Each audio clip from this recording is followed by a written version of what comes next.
Opinion Tamil பார்வையாளர் அனைவருக்கும் வணக்கம். இன்றைய நேர்காணலில் நம்மோடு இணைந்திருப்பவர் திராவிட இயக்க சிந்தனையாளர் திரு வல்லம் பசீர் அவர்கள். சார் வணக்கம். வணக்கம். எங்கள் ஓட்டை காணவில்லை. பாரத் மாதா கி பாரத் மாதா கி.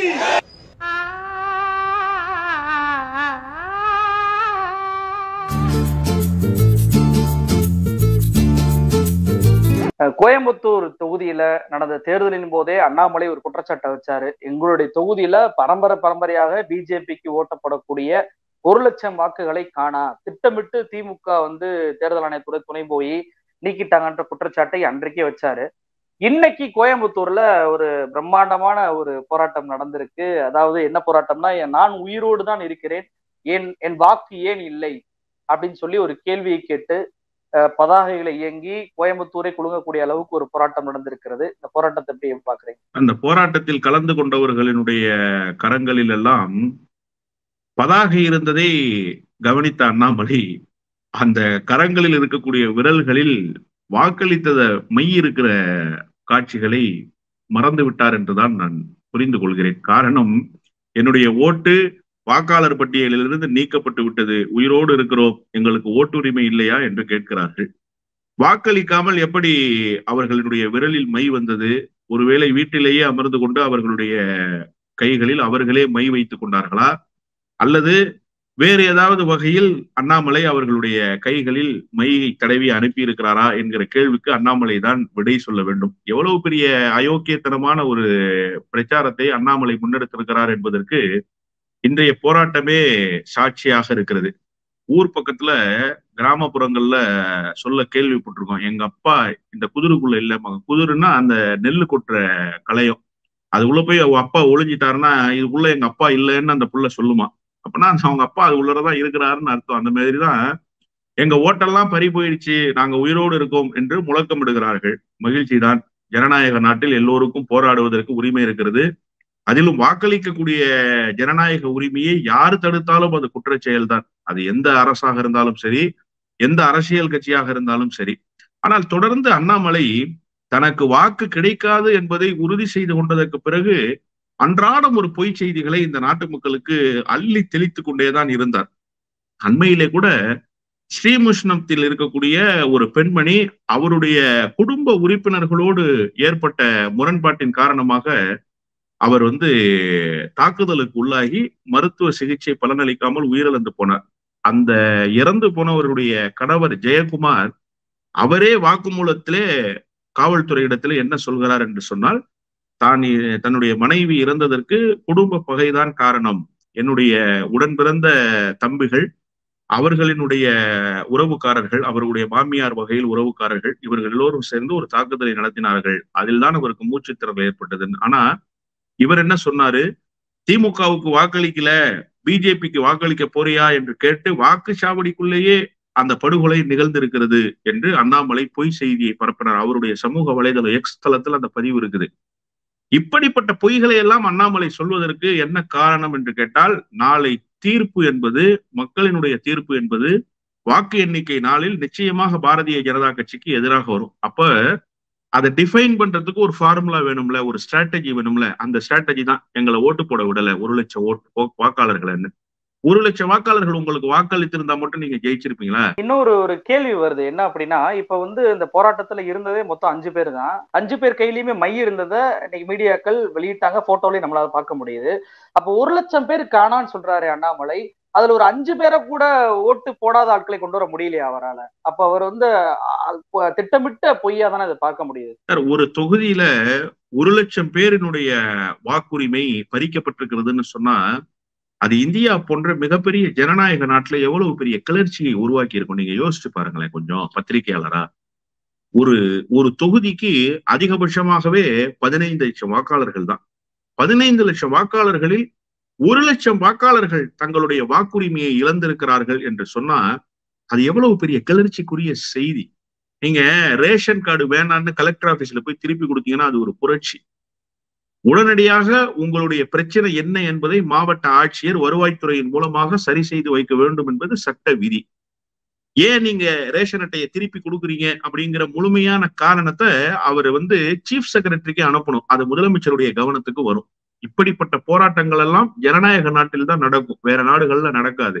அப்போ ஒரு மிகப்பெரிய ஜனநாயக நாடு, நான் பல முறை குறிப்பிட்டிருக்கிற செய்தி என்னவென்று கேட்டால், 100 கோடிக்கு அதிகமான வாக்காளர்கள் வாக்களிக்கக்கூடிய ஒரு ஜனநாயக திருவிழா இந்திய திருநாட்டில் தான் நடைபெறுகிறது. அதனாலதான் மதர் ஆஃப் டெமோக்ரஸின்னு இந்தியாவை உலக நாடுகள் அழைக்குது. இதுதான் ஜனநாயகத்தினுடைய தாய் இந்தியா தான். அப்படிப்பட்ட இந்திய திருநாட்டுல ஒரு தொகுதியில 1 லட்சம் வாக்குகள் காணாமல் போனா, 1 லட்சம் வாக்காளர்களுடைய பெயர் பட்டியலில் இல்லாமல் போனால் அது எவ்வளவு பெரிய பிரச்சனையா இருக்கு. ஏன் நீதிமன்றத்துக்கு போகல அண்ணாமலை? நீதிமன்றத்துக்கு போயிருக்கலாம் தானே. நீங்க தேர்தல் ஆணையம் உங்களுடைய கையில் தானே இருக்கிறது. இன்னொன்று, ஜனவரி மாசம் வாக்காளர் பட்டியலை சரிபார்க்கறதுக்கான காலத்தை அறிவிச்சாங்களா இல்லையா? தேதி அறிவிச்சாங்களா இல்லையா? அப்ப என்ன செய்துகிட்டு இருந்தார் அண்ணாமலை? அண்ணாமலை கோயம்புத்தூர்ல நிக்கிறதுன்னு எப்ப முடிவெடுத்தாரு?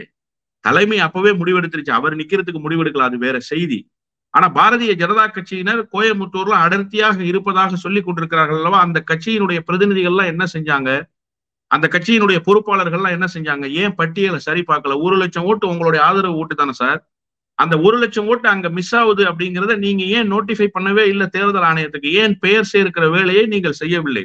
ஆக இப்படி ஒரு செயலே நடைபெறவில்லை. இல்லாத ஒரு செய்தியை ஊதி பெரிதாக்குகிற வேலையை அண்ணாமலை செய்த. அண்ணாமலை பொய்யினுடைய மொத்த உருவமாகவே மாறி போயிருக்கிறார். தமிழ்நாடு இப்படி ஒரு கேவலமான அரசியல்வாதியை பார்த்ததே இல்லை என்று சொல்லத்தக்க விதத்தில் உண்மையிலேயே இப்ப நாட்டு மக்கள் என்ன நினைக்கிறாங்கன்னா, சீமானு கொஞ்சம் பரவாயில்லையாப்பா, அவரு பொய் கொஞ்சம் குறைவா இருக்கு, அதை விட கூடுதலான பொய்யை சொல்றாரப்பா இவருன்னு நினைக்கக்கூடிய அளவிற்கு அன்றாட பொய்களையே சொல்லிக் கொண்டிருக்கக்கூடிய ஒரு அரசியல்வாதியாக இன்றைக்கு அண்ணாமலை மாறி போயிருக்கிறார் என்பது பாரதிய ஜனதா கட்சியினுடைய கேடுகட்ட அரசியல்களில் ஒரு அங்கமாக இருக்கிறது. உண்மையிலேயே நிலைமை என்னவென்று சொன்னால், 1 லட்சம் வாக்காளர்கள் வாக்களிக்க முடியாமல் இருந்தார்கள் என்பது அப்பட்டமான பொய். அது இன்றைய போராட்டம் உணர்த்துகிறது. நீங்க 5 பேரை கூட கூட்டிட்டு வர முடியலையான்னு கேட்டீங்க. 1 லட்சம் பேர்ல ஏன் சார் ஒரு 1% பேர் கூட வரல? 1 லட்சம் பேர்ல 1% பேர் வந்திருந்தால் குறைந்தபட்சம் ஒரு 1000 பேர் அந்த போராட்டத்துல திரண்டு இருக்கணுமா இல்லையா? ஏன் 1000 பேர் கூட அந்த போராட்டத்தில் திரளவில்லை? 1000 பேர் கூட என்னுடைய ஓட்டு பறிக்கப்பட்டு விட்டது, என்னுடைய வாக்குரிமை பறிக்கப்பட்டு விட்டது என்று வீதிக்கு வர முடியாத நிலைமையிலா தமிழ்நாடு இருக்கிறது? அப்படி ஏதாவது ஒரு எமர்ஜென்சி இங்க அறிவிக்கப்பட்டிருக்கிறதா என்ன? அன்றாட மக்கள் வாக்களிக்கக்கூடிய இடத்திலேயே ஏதாவது வாக்களிக்கக்கூடிய அந்த இடம் மாறுதலுக்கு சில பேருக்கு உள்ளாகி போயிருந்தால் அங்கேயே தேர்தல் அதிகாரிகளிடம் முறையிடக்கூடிய ஒரு ஜனநாயக தன்மை தமிழ்நாட்டில் இருக்கிறதா இல்லையா? தமிழ்நாட்டுல எத்தனை தொகுதிகள்ல நாங்க பார்த்தோம், வாக்களிக்கிற வாக்குச்சாவடி மையத்துல தங்களுடைய பெயர் வேற வாக்குச்சாவடி மையத்துக்கு மாறி இருக்குன்னு சொன்னா எப்படி நீங்க மாத்துனீங்க, எங்கள்கிட்ட தகவல் சொல்லலையேன்னு அங்கேயே பேசுகிறார்கள் அல்லவா வாக்காளர்கள். அப்படிப்பட்ட முழு சுதந்திரம் வாக்காளர்களுக்கு தரப்பட்டிருக்கிற தமிழ்நாட்டில் 1 லட்சம் பேர்ல 1000 பேர் கூட வீதிக்கு வரலன்றது உண்மையிலேயே ஒரு அப்பட்டமான பொய்யை கட்டவிழ்த்து விட்டு அதில் அரசியல் லாபம் தேடுவதற்கு முயற்சி செய்திருக்கிறார் அண்ணாமலை என்கிற உண்மையை இன்றைக்கு அந்த போராட்டமே பட்டவர்த்தனமா நம்ம வெளிச்சம் போட்டு காட்ட வேண்டியதில்லை. அண்ணாமலையினுடைய அரசியல் நிலைப்பாடு என்பதை எதிர்க்கட்சிகள் மக்களுக்கு சொல்ல வேண்டிய அவசியம் இல்லை. மாறாக பாரதிய ஜனதா கட்சியை சார்ந்திருக்கக்கூடியவர்களே இன்றைக்கு அண்ணாமலையினுடைய அரசியல் பித்தலாட்டத்தை அம்பலப்படுத்துகிற வேலையை இந்த போராட்டத்தின் மூலமாக செய்திருக்கிறார்கள். கோயம்புத்தூர்ல அண்ணாமலைக்கு எதிராக ராகுல் காந்தியும் அதே போல முதலமைச்சர் ஸ்டாலின் அவர்களும் ஒரே மேடையில தோன்றி ஒரு மீட்டிங்கை நடத்தினாங்க. ஒரு ஸ்வீட் பாக்ஸ் வீடியோவே அன்னைக்கு கோயம்புத்தூர்ல மிகப்பெரிய ஒரு பிரச்சாரத்தை ஏற்படுத்துச்சு அப்படின்றதெல்லாம் பார்த்தோம். அதற்கு பழிக்கு பழி வாங்கும் விதமாக ராகுல் காந்தி போட்டியிடக்கூடிய வயநாடு தொகுதி, அந்த தொகுதியில மிக தீவிரமாக அண்ணாமலை அவர்கள் பிரச்சாரம் பண்ணிக்கிட்டு இருக்கிறாரு. அங்க பாஜக மாநில தலைவராக கூடிய சுரேந்திரன் அவர்கள் போட்டியிடுறாரு. ராகுல் காந்திக்கு இந்த முறை இந்த தொகுதி குட் பை சொல்லிவிடும் அப்படின்னு சொல்லி பிரச்சாரத்தை வச்சிருக்கிறாரு. வயநாட்டுல அண்ணாமலையோட பிரச்சாரத்தை நீங்க எப்படி பாக்குறீங்க? முதலில் உங்களுடைய கேள்வியிலிருந்து நான் முற்றிலுமாக முரண்படுகிறேன். தமிழ்நாட்டில் ராகுல் காந்தி பிரச்சாரம் செய்ததற்கு இணையாக அண்ணாமலை வயநாட்டில் சென்று பிரச்சாரம் செய்கிறார் என்று சொன்னால் ராகுல் காந்திக்கு ஒரு வரலாறு இருக்கிறது. ராகுல் காந்தி மனங்களை அறிந்திருக்கக்கூடிய, காஷ்மீரிலிருந்து கன்னியாகுமரி வரை இருக்கக்கூடிய மக்களினுடைய எண்ண ஓட்டங்களை உள்வாங்கி இருக்கக்கூடிய, அவர்களுடைய அரசியல் நிலைப்பாடு என்ன, அவர்களுடைய தேவைகள் என்ன, அவர்கள் இந்த நாட்டில் என்னென்ன துன்பங்களை எல்லாம் துயரங்களை எல்லாம் அனுபவிக்கிறார்கள் என்பதை நேரடியாகவே அந்த மக்களை சந்தித்து அந்த மக்களின் மனங்களை வென்றிருக்கக்கூடிய தலைவர். அவரை தோக்கடிக்கிறதுக்கு அண்ணாமலை போயிருக்கிறது அண்ணாமலைக்கு ஒரு அரசியல் ஆதாயம் தேடுவதற்காகவும் அரசியலில் அடையாளம் பெறுவதற்காகவும் அண்ணாமலை போயிருக்கிறார் என்பதுதான் நிதர்சனமான உண்மை. இதற்கு ஈடாக அவர் போயிருக்கிறார் என்கிற கருத்தில் நான் முரண்படவில்லை, மாறுபடுகிறேன். அதே நேரத்துல இப்ப அண்ணாமலை போயிருக்கிறாரு, அந்த கூரை ஏறி கோழி பிடிக்க முடியாதவன் வானை ஏறி வைகுண்டம் போனானான்னு ஒரு பழமொழி சொல்லுவாங்க ஊர்ல. அந்த கதையா தான் இருக்கு அண்ணாமலையோட கதை. கோயம்புத்தூர்ல உனக்கு ஒரு தொகுதியை கொடுத்து நீ அந்த தொகுதியில எலெக்ஷன்ல நில்லுன்னு தேசிய தலைமை அனுப்பிச்சு வச்சா, அந்த தொகுதியில நின்று அந்த வாக்காளர்களை சந்திச்சு வாக்கு கேட்கறதுக்கு வக்கு இல்லாத அண்ணாமலை வயநாட்டுல போய் ராகுல் காந்தியை தோக்கடிக்கிற போறேன்னு களத்துல இறங்கி இருக்கிறாரு. எவ்வளவு பெரிய கேவலம் இது! நீ கடந்த காலத்துல கர்நாடகாவுல போய் வாக்கு கேட்ட இடங்களில் எல்லாம் பாரதிய ஜனதா கட்சிக்கு கிடைக்க இருந்த வாக்குகளே கிடைக்காமல் போனது என்பதை கர்நாடகத்தினுடைய சட்டமன்ற தேர்தல் உணர்த்தியதா இல்லையா? அத்தோட கும்பிடு போட்டு அனுப்பிச்சு விட்டாரு BL சந்தோஷ். BL சந்தோஷ் இல்லை என்று சொன்னால் இன்றைக்கு அண்ணாமலை இல்லை. அந்த BL சந்தோஷை அப்பா இனிமே நீ இந்த பக்கமே வந்துடாத, முடிஞ்சிருச்சு, நீ போயிட்டு வா, நீ வந்ததும் போதும், நீ செஞ்சதும் போதும்னு சொல்லி வழி அனுப்பி வச்சுட்டாரு. இப்ப இவருடைய இந்த ஸ்ட்ராட்டஜி எல்லாம் தெரியாம இவருடைய அரசியல் நிலைப்பாடு என்ன, இவருடைய கோமாளித்தனங்கள் என்ன என்பதை எல்லாம் உணராமல் வயநாடு தொகுதியில் கொண்டு போய் அந்த வேட்பாளர் பாரதிய ஜனதா கட்சியுடைய மாநில தலைவராக இருக்கிற சுரேந்தர் இவரை பிரச்சாரத்துக்கு கூட்டு போயிருக்காரு.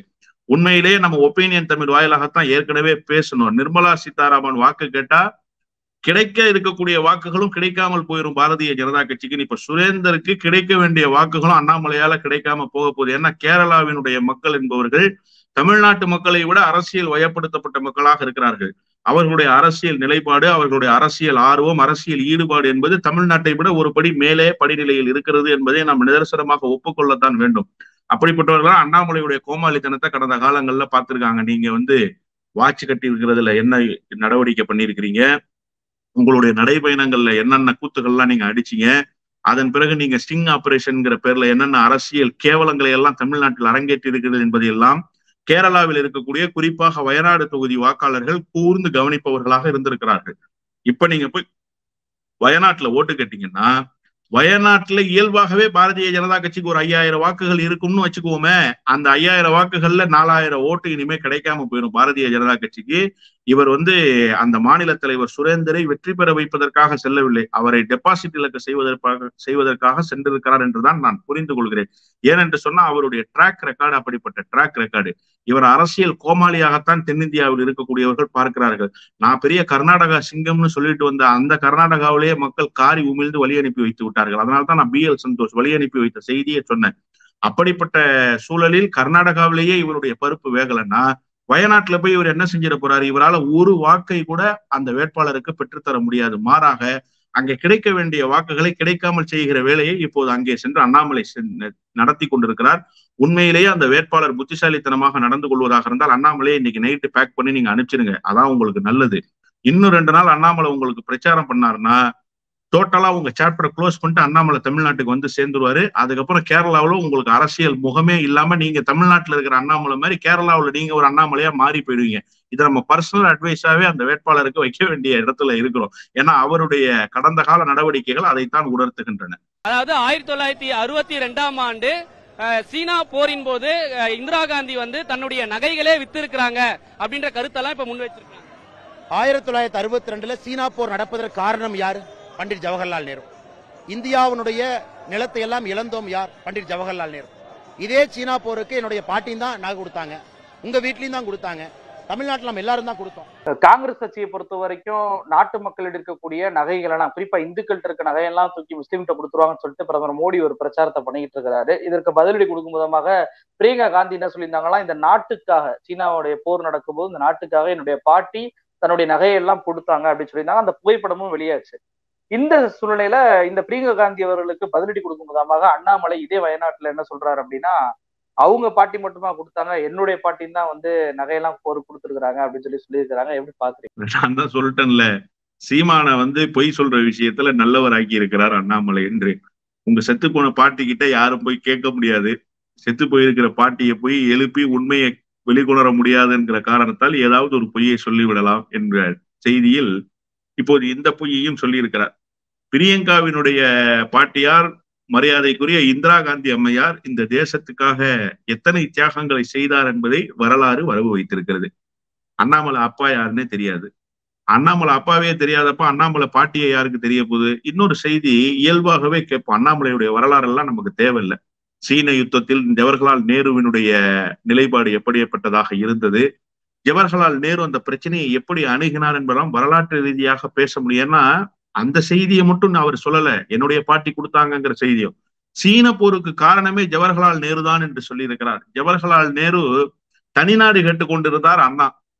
அண்ணாவிடத்திலே முரண்பட்டிருந்தால் ஜவஹர்லால் நேரு. ஆனா அண்ணாவுக்கு கடிதம் எழுதினார், சீன யுத்தம் நடைபெறுகிறது, நீங்கள் உங்களுடைய ஆதரவை இந்திய திருநாட்டுக்கு தர வேண்டும் என்று சொன்னதற்கு பிறகுதான் தனிநாடு கோரிக்கையை தற்காலிகமாக ஒத்தி வைக்கிறோம் தம்பி, அதற்கான காரண காரியங்கள் இன்னும் அப்படியே இருக்கிறது தம்பி என்று தன்னுடைய தம்பிமார்களுக்கு கடிதம் எழுதிவிட்டு தற்காலிகமாக தனித்தமிழ்நாடு கோரிக்கையை அண்ணா ஒத்தி வைத்தார் என்பது வரலாறு. இன்னொரு செய்தியையும் அண்ணா கூடுதலாக சொன்னார், வீடு இருந்தால்தான் தம்பி ஓடு மாற்ற முடியும், வீடே இல்லை என்று சொன்னால் எங்கிருந்து நாம் ஓடு மாற்றுவது என்று கேட்டு, சீனா இப்போது படையெடுக்கிறது, எனவே இந்தியாவை பாதுகாப்போம், பிறகு இந்தியாவிடமிருந்து நம்மை நாம் பாதுகாத்துக் கொள்வோம் என்கிற செய்தியை அண்ணா சொன்னார் என்பது வரலாறு. எனவே முரண்பட்டிருந்தவர்களை கூட ஒருங்கிணைத்து சீன யுத்தத்தை எதிர்கொண்ட தலைவர் தான் பண்டிதர் ஜவஹர்லால் நேரு. ஆனால் இவர் பண்டிதர் ஜவஹர்லால் நேரு தான் சீனாவினுடைய யுத்தத்துக்கே காரணம் என்று இன்றைக்கு பேசுகிறார்.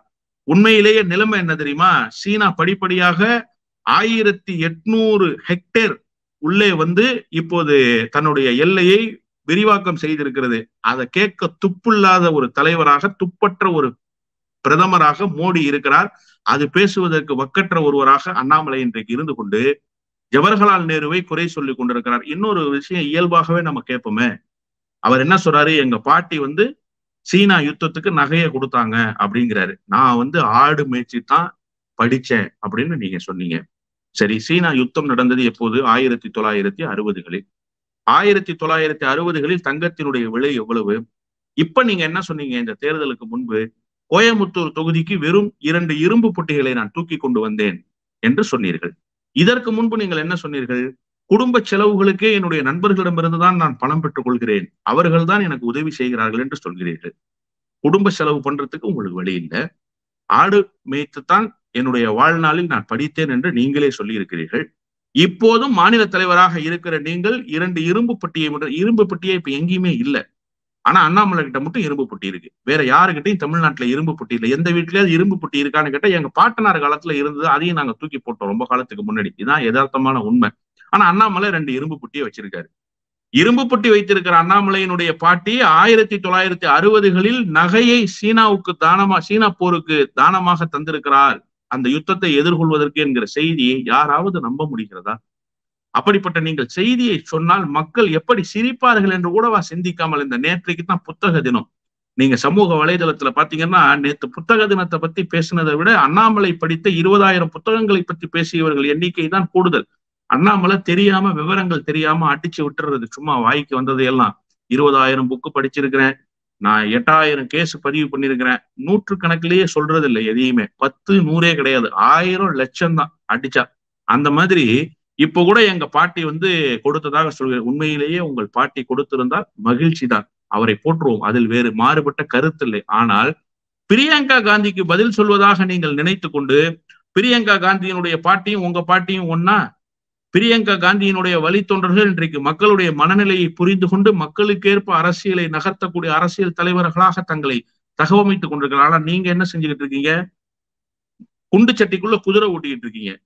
மூத்திர சந்துக்குள்ள போயிட்டு உங்களால வெளியில வர முடியாம தடுமாறி போய் நிக்கிறீங்க. அதுதான் இன்னைக்கு இருக்கக்கூடிய உங்களுடைய நிலைமை, உங்களுடைய அரசியல் அப்படித்தான் இருக்கிறது. எனவே இப்படிப்பட்ட பதில்களை எல்லாம் அண்ணாமலை சொல்வதை மக்கள் நகைப்புக்குரிய செய்திகளாகத்தான் பார்ப்பார்கள் என்பதை இன்றைக்கு நீங்கள் வேண்டுமானால் பாருங்களேன். சமூக வலைதளத்திலையும் சரி, ஊடகங்கள்லயும் சரி, இவர் பேசினதுதான் இன்னைக்கு ட்ரோல் ஆக போகுது. அண்ணாமலை டெய்லி ஒரு ட்ரோல் சப்ஜெக்டை எல்லாருக்கும் கொடுத்துட்டு இருக்காரு. தேர்தல் முடிஞ்சாலும் அண்ணாமலையினுடைய பித்தலாட்ட வேலைகள் பொய் நிறுத்த போவதும் இல்லை, நின்று போக போவதும் இல்லை. தினந்தோறும் நமக்கு ஒரு கேளிக்கை தேவை என்று சொன்னால் அண்ணாமலை தினந்தோறும் இப்படி பேசிக் கொண்டிருக்க வேண்டும் என்றுதான் மக்கள் விரும்புகிறார்கள் என்கிற நிலைமைக்கு அண்ணாமலை இப்போது வந்து சேர்ந்திருக்கிறார். In Tamil Nadu, the good thing is diversity. I can have a dosa and I can have some chicken. I can carry on. Dono, and no problem. Nobody is going to.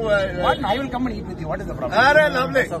ராமநவமிக்கு முன்னாடி வட இந்தியாவில ஒரு விரதங்கள் வந்து அங்க இருக்கக்கூடிய மக்கள் வைப்பாங்க. அந்த விரதத்தின் போது இந்தியா கூட்டணி கட்சி தலைவர்கள் எல்லாம் வந்து நான்வெஜ் சமைச்சு சாப்பிடுறாங்க. இது வந்து முகலாயர்கள் பாணியில, அதாவது முகலாயர்களை பொறுத்த வரைக்கும் இங்க வந்து நம்ம இந்து அரசர்களை தோக்கடிச்சதோடு அவங்க நிக்கல, இங்க இருக்கக்கூடிய கோயில்களையும் கொள்ளையடிச்சாங்க.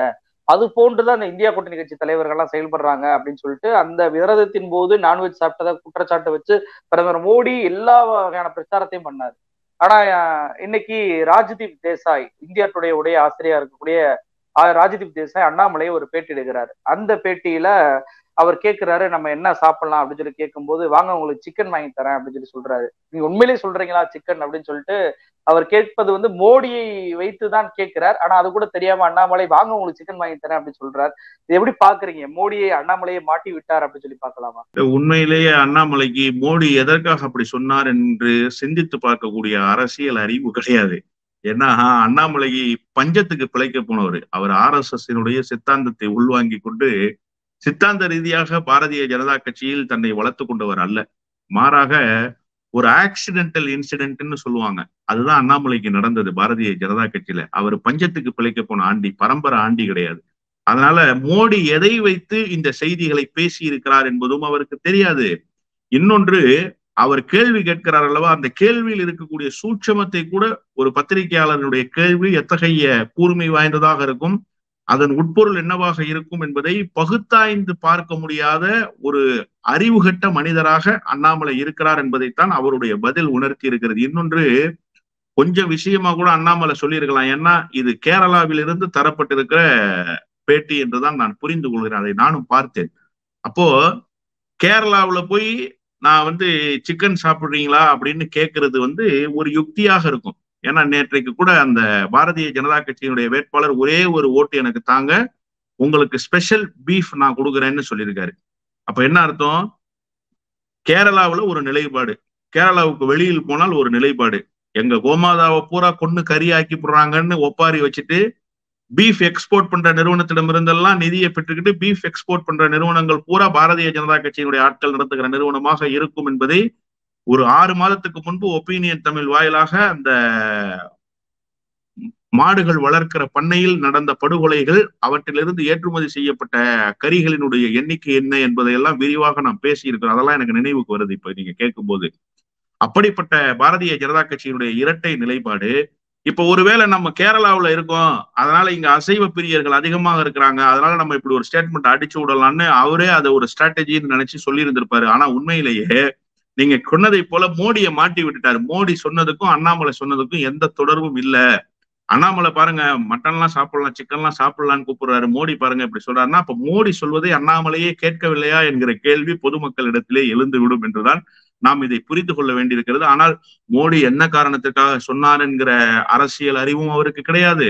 பத்திரிகையாளர் எந்த காரணத்திற்காக இந்த கேள்வியை கேட்டிருக்கிறார் என்கிற அரசியல் அறிவும் அண்ணாமலைக்கு கிடையாது. அதனால்தான் அண்ணாமலை தனக்கு வாய்க்கு வந்ததையெல்லாம், தன் மனதுக்கு தோன்றியதையெல்லாம் ஒரு பிறல் மனம் கொண்டவர் எப்படி பேசுவாரோ அதுபோல் அன்றாட செய்திகளை யாராவது சொல்லுவானா சார், வெயில் திமுகவால தான் கோயம்புத்தூர்ல ஜாஸ்தி ஆயிடுச்சுன்னு சொல்லி யாராவது சொல்லுவானா? ஒரு பைத்தியக்காரன் அப்படி ஒரு ஸ்டேட்மெண்ட்டை சொல்லுவானா உண்மையாவே?